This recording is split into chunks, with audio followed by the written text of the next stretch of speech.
cause it. Hello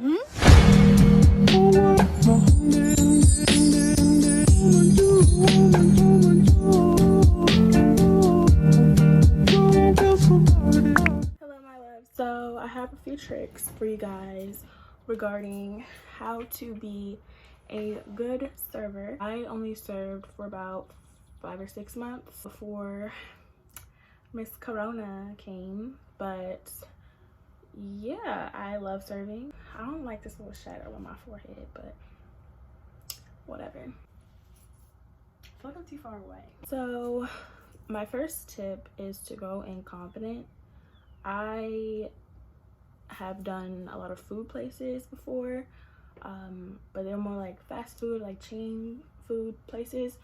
So I really didn't know, how to serve, but honestly, just going like you know what you're doing. The interview process was like any other interview. Basically, they asked me my availability, how I would contribute to the team, things like that, like why I want the job. So yes, just be very, not generic, but aware of questions like that, because although they're very generic questions,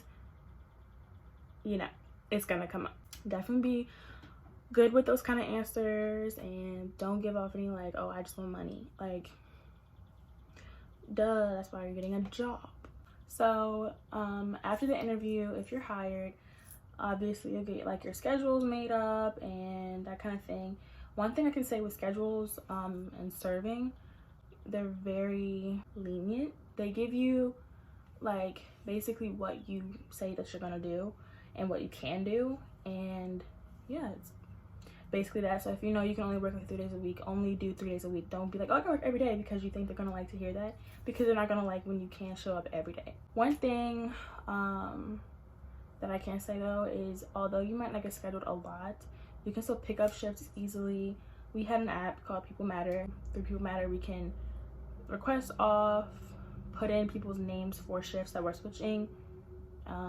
You can find like their phone numbers, so if you want to ask that person like, hey, can you take my shift, or hey, can I pick up your shift, you can just text them or call them. We use that a lot for that reason, and also just obviously see your schedule. So yeah, and then you can also ask the manager to change your availability, just in case. Like, a lot of people when I was working there were going back to school, but luckily my school wasn't too far, so I stayed working. I'm gonna talk about training. So training was 5 days. 2 of those days we had food class training. So that was basically when you come in, they give you like a slideshow of all the items, they read off the menu, and then you get to taste everything, well, not everything, but taste majority of the food, from like salads, desserts, to entrees, appetizers, that kind of thing. I'm itching my head a lot, I'm so sorry. I had to do that and like take a little test kind of ish for the remainder of the training time after we finished eating. In the next 3 days we had followed people, following them around. For 2 days you're following them. The 3rd day you get to speak and like greet tables and take orders. Now the first 2 days, especially the 2nd day of following, they had us with a notepad, and we would take the order as the main server was taking the order. You got to feel for like how fast things can be, because it is really fast. It was pretty simple. Learning the POS stations, like putting everything in, was pretty simple to me too, because I worked as a cashier at every other food place I worked at. The 3rd day we were watched by the server, which could be kind of intimidating, but I mean, fake it till you make it, y'all. That's all I can really say. Fake it till you make it. My next thing I talk about is money. So serving is good money if you're a good server. What I mean by that is, you cannot expect someone to like drop $10 or more on a tip for you if you give some half-assed work. Definitely try keep like making sure they're okay, but don't overwhelm them. My thing that I struggled with the most when I first started was going out too much to check on them, because I would forget. Like, I would go in the back and be like, just hanging out, you know, and then I'll be like, oh my god, I took my tables, and I did it like 2 minutes before. Yeah, definitely be on top of your tables. Make sure you know what they might need, what they might, like if their drink's looking low, not even offer one. I would just go and grab one for them and reassure them like, yeah, it's free refill. Unless it's not a free refill drink, then I will just ask them, hey, would you like another beer? Would you like another whatever? Yeah, definitely stay on top of your tables. With that, make sure that once the food is out, because sometimes you're not the person bringing the food out, make sure that you go out after the person drops it off and is like, hey, did everything come out okay? Can I grab y'all anything else?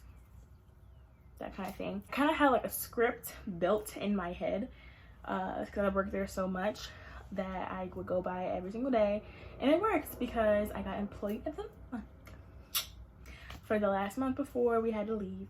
So basically I would go in, and one thing that we were taught was to ask for food allergies. Not everyone did it, but I made sure that I did because I don't want to either get written up or have someone, you know, have an allergic reaction, because our recipes can be a little bit more complex. So I'd be like, hi, my name is NaiMShi. I'll be taking care of y'all today, and like put down little napkins, the bev naps. I'll be like, okay, are there any food allergies? Have you eaten here before?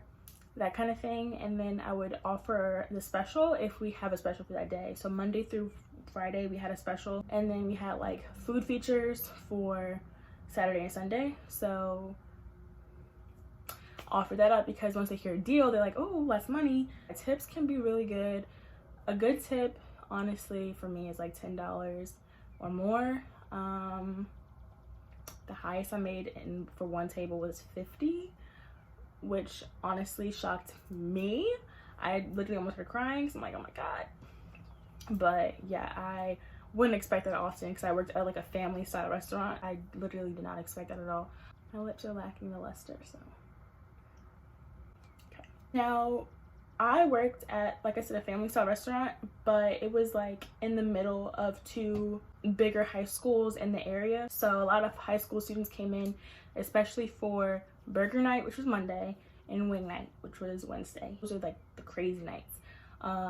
So I would try to pick up doubles on Wednesdays and Mondays before I started my second semester of school. Second semester is when I had Monday, Wednesday class, so couldn't really do that. But before, I would have Monday, Wednesday, and wing night would be crazy. Like, you'd have 3 parties in one night, and like ridiculous. Now, with that being said, because it was in the middle of 2 high schools, we had a lot of high school students come in, and those were the majority of the parties, especially after basketball games and football games. But collectively, they can tip you like $1 each.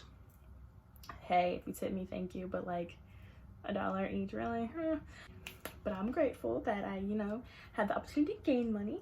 So yeah, it was just difficult because you would be like, okay, I have a party, and like back-to-back parties, but each party gives you like altogether as a table like $10, and that sucks. So tip your waitresses, y'all. Like, we really out here struggling, okay? Another good way to make good money is just to be yourself. As much as I'm saying, like, you know, be nice, be whatever, but like, just be you. So don't be so stuck up. Don't be like scared. Honestly, it's an easy job as long as you know like the menu and everything, and like you know what you're doing. You act like you know what you're doing. Just be yourself. That's pretty much all that I can think of in terms of being a good server. Hopefully I didn't miss anything. If I did though, definitely comment them down below, because I know that I'm probably missing a hell lot of stuff. I hope you guys are staying safe and enjoying this extended time off. I'm losing my mind slowly, but that's okay. Go ahead and give me a big thumbs up. Comment down below what do you want to see next, because I'll be more than willing to do that. And yes, go ahead and subscribe and hit the bell button so you can get alerted every time I decide to post, because you know, it's kind of fun over here. But yes, I'll see y'all in the next video.